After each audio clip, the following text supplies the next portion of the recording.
It has been 1 month and 2 days since I put these avocados in the refrigerator in water to preserve them. After my last video went viral, I had a lot of people asking for an in-depth overview of my process. This jar is full of unripe avocados, and as you can see, they are just as hard as the day I put them in over a month ago. This is going to be a long video, so please stick with me. Let's get to it. First, grab a big jar.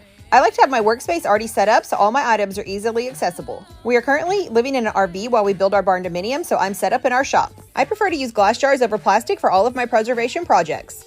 I don't know that it really makes a big difference if you leave the stickers on or off, but y'all came after me in my last video, so I'm making sure to take them all off this time. I hope this makes TikTok happy. Make sure to thoroughly clean your jars so nothing leaches into your avocados.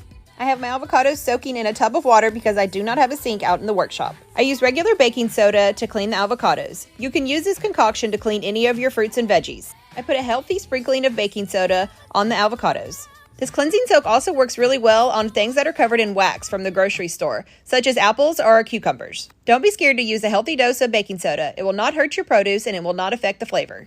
I usually just use enough to get the water bubbling. Then I grab the white vinegar.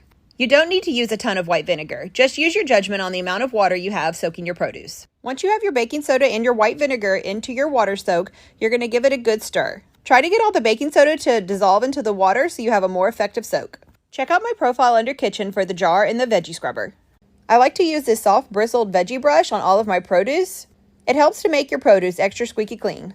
I give everything a good scrub right before I put it into the glass jar. If I was at a sink, I would take the extra step of actually rinsing them under the clean water versus using the tub water. Here I am after the avocados have been scrubbed clean, putting them into the jar. I place them one by one into the jar very gently so I don't bruise them. I can't wait to get the new shop built so I can set up my canning kitchen. I always check for damaged avocados or overripe avocados when putting them in the jar. As you can see, this one is a little more ripe than I would prefer, so I'm going to toss it.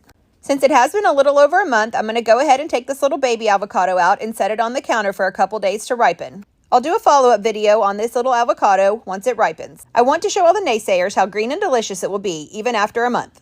I've had a lot of questions on what kind of water I use to put in the jars. City and county water are a no for me. They have way too many additives that could really affect the taste of your avocados. I like to use distilled water for my long-term avocado storage because I know it's pure and will not alter the taste of my avocados. You're going to want to fill up all the way to the brim. You want to make sure all the avocados are covered in water so there's no air. The water is what helps slow the oxidation process, which is what makes the avocados ripen. You can also add a dash of white vinegar if you're concerned about bacteria. If your water starts looking cloudy, it needs to be changed. I change mine every 2 weeks. Stick it in the fridge and you're good to go.